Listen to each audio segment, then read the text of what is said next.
Shalom and welcome again to another edition of Seekers of Meaning, the podcast of Jewish Sacred Aging. I'm your host, Rabbi Richard Address, and I greatly appreciate you being with us. These podcasts are designed to explore issues that touch us and our families in light of the revolution in longevity that's reshaping much of our Jewish community as we speak. We appreciate your support. Again, you can follow us at jewishsacredaging.com, and we invite you also to visit the Jewish Sacred Aging Facebook page. For today's edition of Seekers of Meaning, it gives us great pleasure to welcome Audrey Lichter, the Executive Director of Chai Mitzvah, and Nina Wallen, the Managing Director of Chai Mitzvah. A very unique and exciting program. And ladies, thank you very, very much for joining us and going to educate us as to what Chai Mitzvah is. Welcome. I hope both of you are well. I know both of you are on various islands someplace in the Atlantic. It's exciting. Thanks to our producer for bringing all of us together. So, Audrey, as the executive director of Chai Mitzvah, why don't you just assume that I have no idea what you're talking about? What is Chai Mitzvah? How did you develop this? How did it get started? And what do you want to do with it? All right. Well, first of all, thank you so much, Rabbi Address, for putting us on today. We've been a big fan of yours. I've been a big fan of yours for many years, even when you and I were the only ones in the room in the very beginning. So, a lot easier. Thank you. A lot of years ago, but we've both been very committed to lifelong learning. So let me step back a little bit and tell you how Chai Mitzvah started and what it's about. So in 2009, I met a gentleman. His name is Scott Shea. Scott is a very, very successful business leader in New York. He's chairman of Signature Bank, but he's an amazing thought leader and is always thinking about the Jewish community. And he had written a book just a couple of years before called Getting Our Groove Back, How to Energize American Jewry. And in that book, he dealt with what I call a lot of the thorny issues affecting American Jewry at the time. And one of the things he noticed and one of the things he wrote about was that we are living longer lives, and those lives we're more energetic, we're healthier, thank God. And people are also losing their engagement to the organized Jewish community throughout their lives. So as their children become a bar or bat mitzvah, there is this tendency to drop out of congregational life. And so people are doing other things with their time. So he wanted to figure out a way to keep people engaged in their lives throughout their long lives. So he devised this program. He thought that it would be great to keep people engaged every 18 years after their bar or bat mitzvah. So we had these ages that were 18 years after the age of 13, all throughout your life. And his goal was to establish a new ritual of what we called a Chai Mitzvah. So I met him at a conference. I actually was an educator. I was running a community-based Hebrew high school program in Hartford, Connecticut. And I met him at a conference, and I told him, I said, this is a great book. I loved it. I love this idea of Chai Mitzvah. And I said, what are you doing to make it happen? And he looked at me, he said, well, I wrote about it. Well, I said, writing about something and making it happen are two different things. So he didn't know me at all, but he basically said, so what do you want to do? And I said, well, I'd love to do this program. So after 16 years of running this high school, I started with Scott. We started and we piloted and we created a program that we called Chai Mitzvah. And the first couple of years, the rabbis hated it. They begged us to get rid of the ages because they said it's not really about the age you are, it's about the stage of your life. So you could be 50 and be an empty nester. You could be 50 and have young children. You could be 50 and not married. So the ages didn't really make sense, and the rabbis specifically hated to turn people away. So we got rid of the ages, but we kept the name Chai Mitzvah. So that's the etiology of Chai Mitzvah.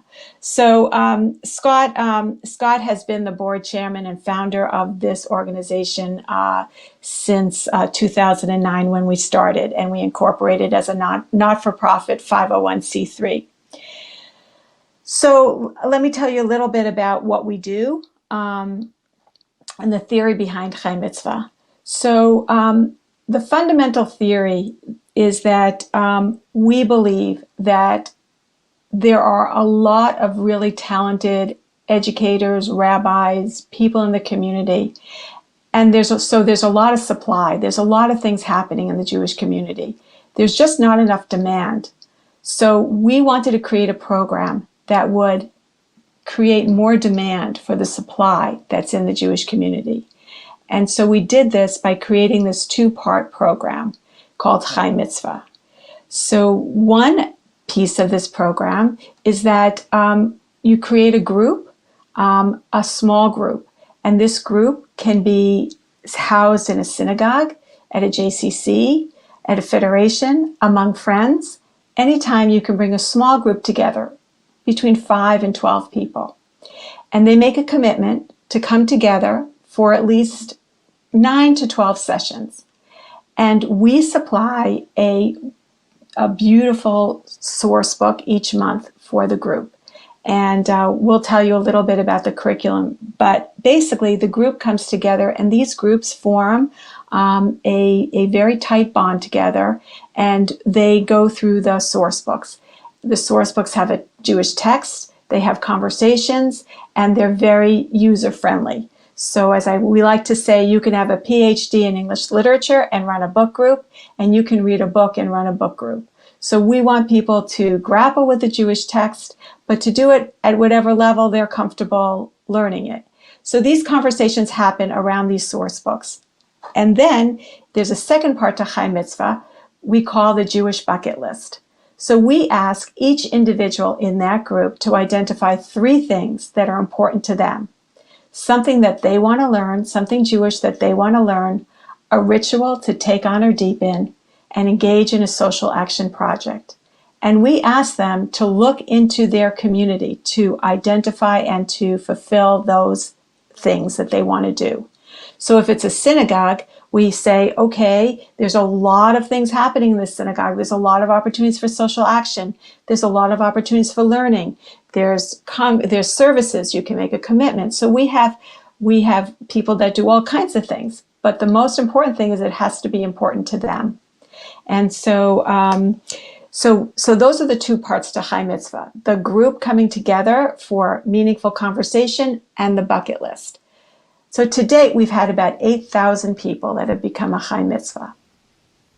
So these small groups, okay, and obviously from a variety of different locations, synagogues, Jays, et cetera, et cetera, et cetera, to make contact, they have to find out how to get in touch with this. So the website, the contact information, we're posting that on the screen. It's chaimitzvah.org. Is that what it is? Right. Absolutely. So, and we'll post the contact information on the video, and also we'll continue to mention it for those people who are not watching. So these are specific groups, and they're multi-generational, from what I'm understanding. So Nina, the curricula, the packets, the content, let's put it that way, the content, you span the generation. So there's stuff for teenagers, and there's stuff for in between, and there's stuff for senior or elders, and you also are pioneering a curriculum on grandparents, which I think speaks to a lot of the Jewish sacred aging demographic, me included. So walk me through, if you really will, Nina, what are some of these curriculum topics? And if I understand correctly, each curriculum topic has as Audrey alluded to, a number of like booklets that are sent to the group. Okay, and then you do the activities in the booklet around text, et cetera, et cetera. I think there's a Musar one too, if I'm not mistaken. But let's talk about the grandparents thing because I think that really speaks to a lot of our people. What are you doing with the grandparents curriculum for Chai Mitzvah? And if I'm a grandparent, I think this is like the greatest thing in the world. How do I get it? Okay, it's really good. I just put a little background in that we have different topics. We have Musar, we have what we call standard, we have Aseret the Big Ten, which is about the Ten Commandments. We have special programs for WRJ, the Women of Reformed Judaism. We have business ethics. So we have a lot of different packets for adults, and we have teen versions of most of them. Grandparents and Beyond follows the standard curriculum that we have. So we'll have topics in it like rites of passage, mindfulness and conscious living, gratitude, all kinds of things that are really fun to look at. And you can have, we've made them so they're accessible for grandparents and grandchildren of many different ages. But I'm going to start out, before that, I just want to go back and tell you how we started Grandparents and Beyond. The Jewish Grandparents Network conducted the first national survey of Jewish grandparents. And they divided grandparents into 5 categories: joyful, faithful, secular, wistful, and detached. And we read the results of the study and concluded that all except the detached would probably benefit from an easy tool to bring lots of Jewish learning and engagement to them and their grandchildren. And even the most engaged, the joyous and the faithful, they really wanted their grandchildren to love Judaism. And most of our demographic, the majority of the adults that use Chai Mitzvah are in the grandparent demographic. They're 50 and up. So we thought this would be a great way to take our materials and take our meaningful conversation and have grandparents engage with their grandchildren. Intergenerational dialogue has always been important, but now especially because many grandparents aren't visiting the way they used to with their grandchildren, we need some kind of a framework. We can't just say, how was school today? And then my grandchild makes himself into a Bitmoji and, that's it. So it's really nice to have something structured. And then also it's good because when we eventually are able to go in person again, it also works really well in person. We also wanted to make it not just for people with grandchildren, but people who want intergenerational dialogue. You might have grandnieces and grandnephews, a family friend. It's good for intergenerational dialogue of any kind, and it's cool, so it can work with different ages. We partner with an organization called Grandparent-Grandchild Connection to develop the curriculum, and it can be used in a few different ways. You can use it just as a dyad, you and your grandchildren. And you don't have to have a lot of Jewish knowledge, just as Audrey was saying. It's very easy to follow. It's turnkey, it's user-friendly. The grandparents register on our website, chaimitzvah.org, and they get a subscription. And every month they get a different topic. So the one that just went out this month was preparing for the Passover Seder. And it has a lot of, it's not your normal frogs here, frogs there. It's deep, and it really gives you cause to think. One of the first things in that one is we have seeded paper that you can order. And you can write down your thoughts for the coming year, because Passover is also the beginning of the Jewish people. It's one of the 4 Jewish New Years. So there's interest like that in it. We have a webinar I put on our website every month, so it can help walk you through. It's really not needed, but if you want a little more confidence, you want to think in advance to plan what you're going to do with your grandchildren, you can get some hints from that. Just arrange a time during the month to meet with your grandchild, virtually or in person. And there are a lot of activities in the source book. So you'll pick what you want to do, what motivates you and your grandchild. Every so often we have a community, like maybe 3 times a year, a community event. We just had one where grandparents and grandchildren came together. We had like 5 families on it. And the youngest child we had there was 4, and the oldest was 15. And they all actually took part in it. We all thought about what makes us feel free. And we had, the little kids who their Legos make them feel free. We had a 15-year-old who introduced us to a genre of music called gaming music, and he played some examples for us. So you really can connect in such really meaningful ways through these activities. Again, because of the pandemic, and this is, and we're still, in it. This is doable virtually, correct? If I'm in Philadelphia and my grandchildren are in Massachusetts. We can do this online on Zoom or whatever platform. So it's designed to do that, correct? Exactly. You get the materials as PDFs. We also have printed materials available, but these are great because you can share them on the screen. And we make it so you can do it very basically, or we have links to things you can use that are a little bit more advanced if you feel, if you're not scared of technology. But it's easy to use either way. And usually your grandchildren can walk you through anything. We have videos embedded in the PDFs. We have links to different information. No matter how much knowledge you have, I find sometimes my grandchild will ask me a question like, what's the Tanakh? And of course I know what the Tanakh is, but I could not answer that question in a way that's easy to understand. So if you want to go that route, there's a link and you can see what it is. And if you don't want to, you don't have to. Let me ask you something about in the grandparents' curriculum specifically, because you included some really lovely pieces other than the activity. You have this, and I'll just throw this out to either one of you. Two things I just want to ask you to just elaborate on, so people who there are grandparents listening and who may be interested in this. The Gematria section with quoting the Fifth Commandment. And you also include the Talmudic, a little Talmud gloss from Kiddushin on what does it mean to honor and what does it mean to respect. But the Gematria thing with the numbers and honor and love, which is fascinating, and the quote from Harold Kushner, Rabbi Kushner, on the sand and the sandcastle and the waves, which is going to lead to another question. But could you just walk us through a little bit about these two things? Because I think it really can illustrate very, very profoundly some of the ways that a conversation can be opened intergenerationally. So either one of you, Audrey, talk to me about the Gematria thing. Well, I'll talk to you about Rabbi Kushner, and we'll let Nina talk to you about the Gematria because that's her. That was her her thing.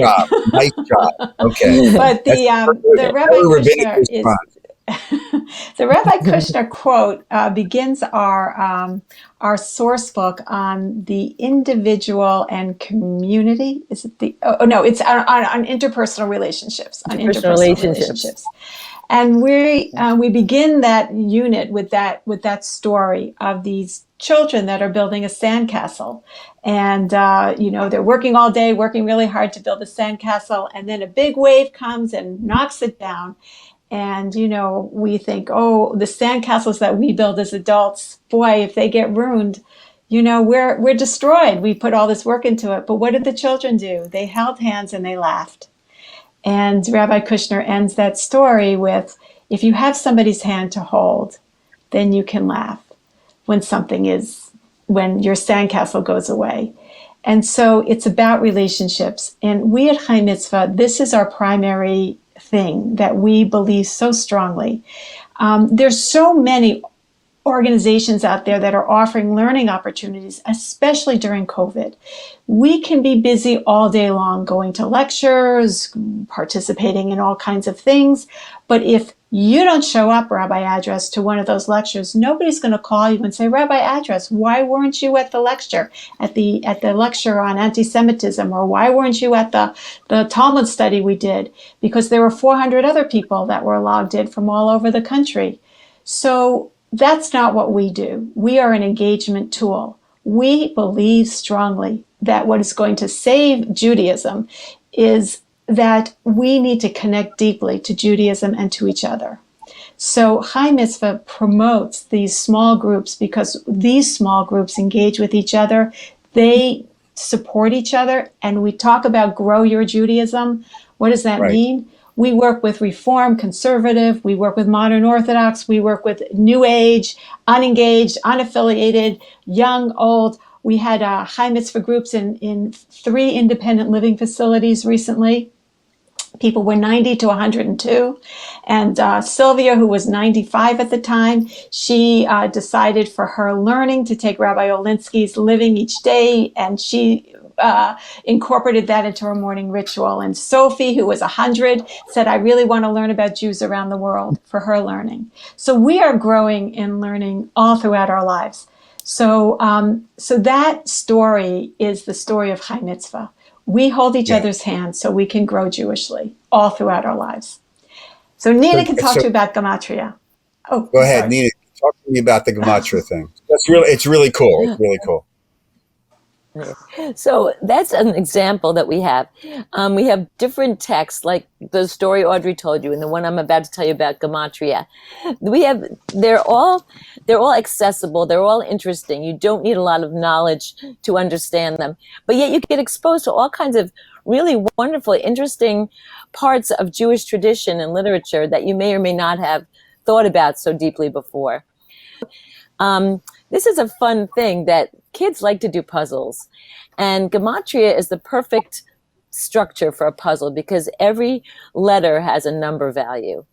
And it's kind of, I don't know if it's uniquely Jewish, but it seems like a very Jewish thing. So it's uniquely mystical tradition, yes, of Judaism. Right. And it's a nice way to be exposed to it. And you can always delve and learn more. But a lot of people, so this is from, I think, also interpersonal relationships. It's about your relationship with your parents and your grandparents. And we know we're supposed to honor, and we know we're supposed to respect. But that's a hard term to really understand. So this Gematria game is you look at the numeric value of the word ahava, which is to love. You look at the numeric value. Is it kind of in front of me? I think it's honor. Anyway, one adds up to 13 and one adds up to 26. So the way to honor your parents is to give them double the amount of love. Right. And right. It's just a nice way to understand what this is about.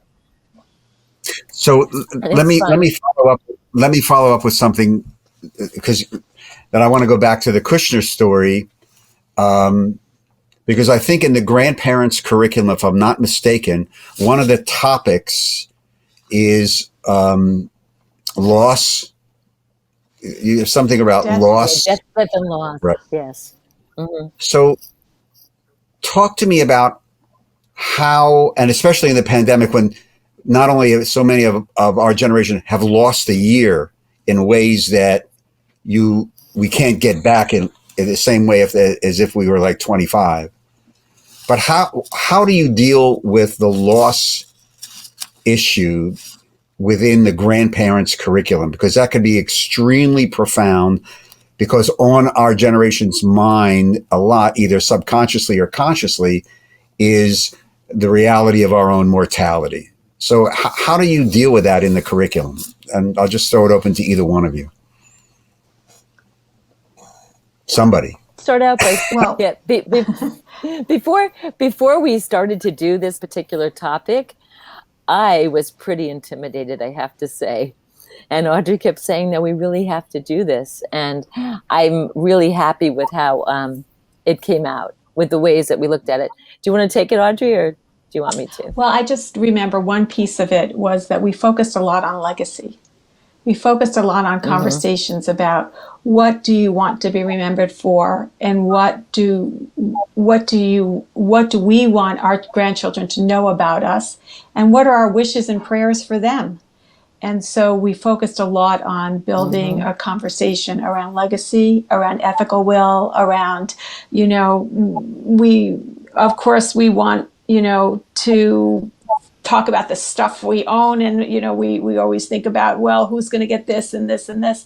But really what we wanted to focus on is the legacy of hopes and dreams that we have for our grandchildren and what we want to be remembered for and what we want them to understand about who we are and how we lived our lives. So that's one piece of it. Nina, do you want to talk a little bit about some of the other things in there?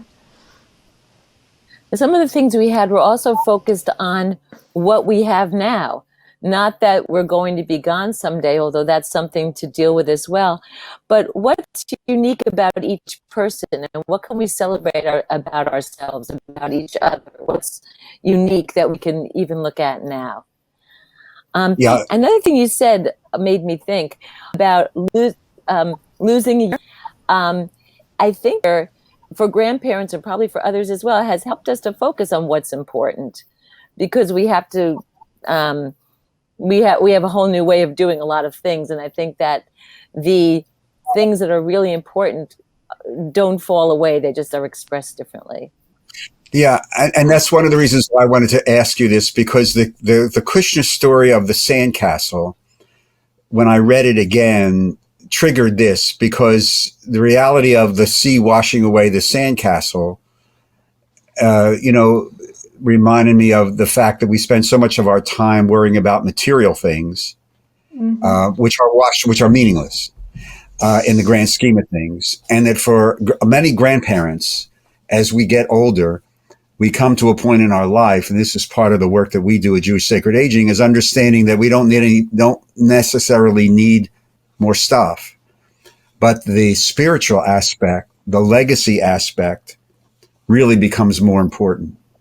And so I think that's that's why I wanted to ask you about it, because I think for people who may say, well, I can always do games with my grandchildren, and I can do this, and we talk a lot, but really when you open the door to the real substantive issues of one's own place and what it means and what's left over and what that legacy is, that's the real substance, I think, of what we need to talk about. So that's why thank you for opening. Thank you for answering that, because I think it's important for people to understand that.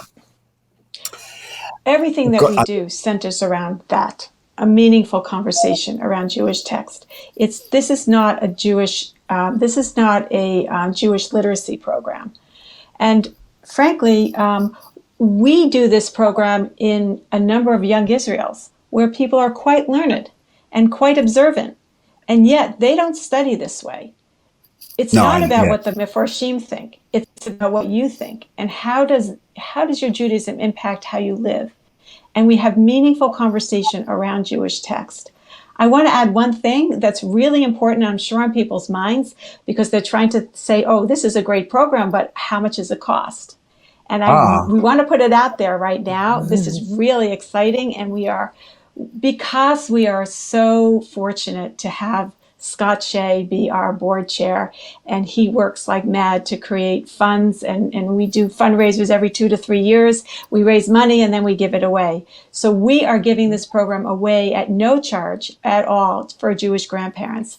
And we have set an audacious, a big goal for us that by September 12th of 2021, we would like to see 1,000 grandparents using the Grandparents and Beyond curriculum. So we are offering it at no charge. All you have to do is go to our website and sign up, and we never sell your name. We don't do anything bad with your name. It just gives us data so that we know how many people are using it, and we'll send you a source book every month to do with your grandchildren. And I'd like to say something else.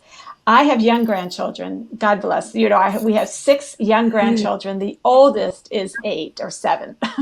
And talking to them on Zoom is hard. And we have been using the grandparent curriculum. I've been using it with them throughout the year. And we've been having such a good time with it because it gives them structure. So one of the day schools that one of my kids are in keeps inviting us to their programs. And frankly, I get on this program and it's like 30 minutes long, and my grandchild makes a 2-second cameo performance. He says something for 2 seconds, and I have to stay on the thing for 45 minutes. And it's just not working. So we needed to really find another model to engage with our grandchildren. And so, and Nina can tell you a little bit too about how schools are using this curriculum. Are you talking Right. I about? was just going to say that. You go ahead. So yeah, so we've been using it with our young grandchildren. I also have very young grandchildren, but it's also really great for older students or grandchildren as well, because we have all kinds of different activities. And one of the ways we're using it now, there's a middle school program in California. They have 3 groups going, and they have the grandchildren and grandparent meet when they would be in school, and they have a conversation with the instructor, and then they divide into breakout rooms where the grandparent and grandchild do the activities, and then they come back and talk again.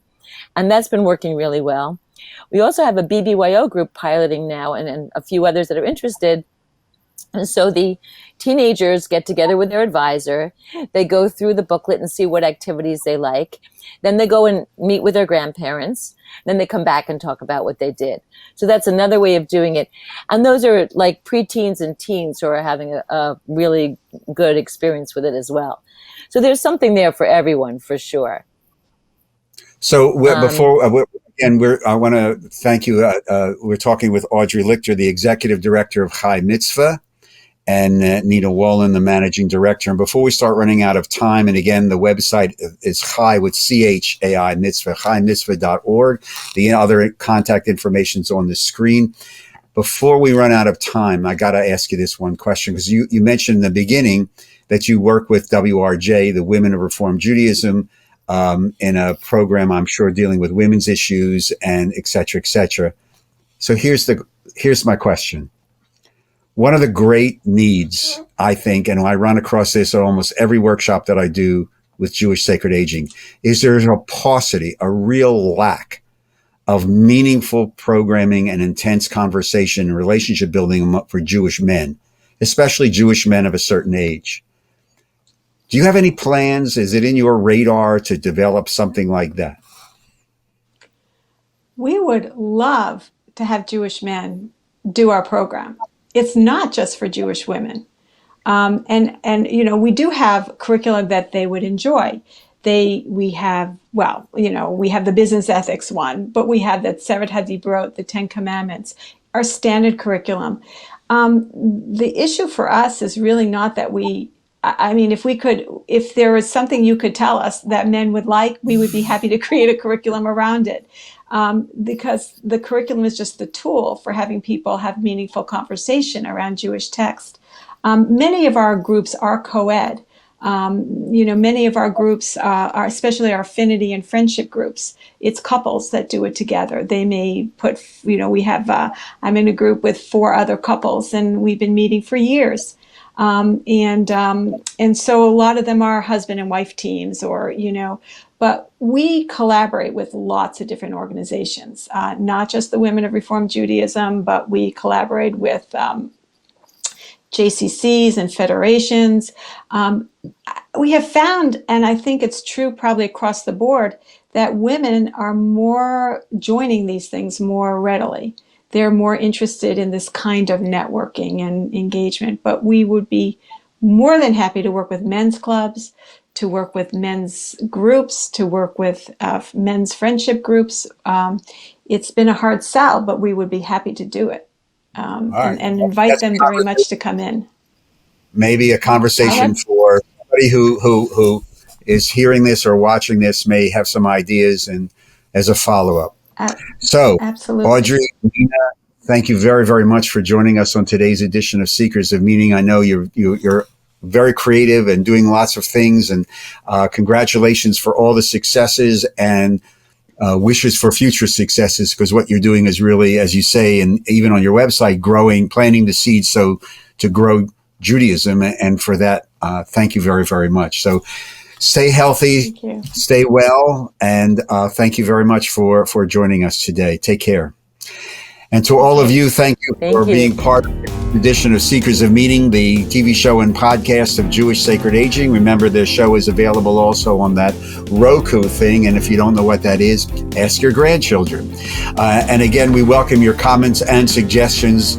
You can email me at rabbiaddress@jewishsacredaging.com, and again, visit the Facebook page. And if you'd like to make a tax-free donation to help support our work and these podcasts, go to the website, jewishsacredaging.com, click on the donate button, and just follow the prompts from there. Seekers of Meaning is produced at the broadcast center of the Lubetkin Media Companies in beautiful Cherry Hill, New Jersey. And a big shout out to our producer, the genius of Steve Lubetkin. I'm your host, Rabbi Richard Address, and I look forward to greeting you again on our next Seekers of Meaning TV show and podcast. To all of you, stay safe, stay healthy. Shalom.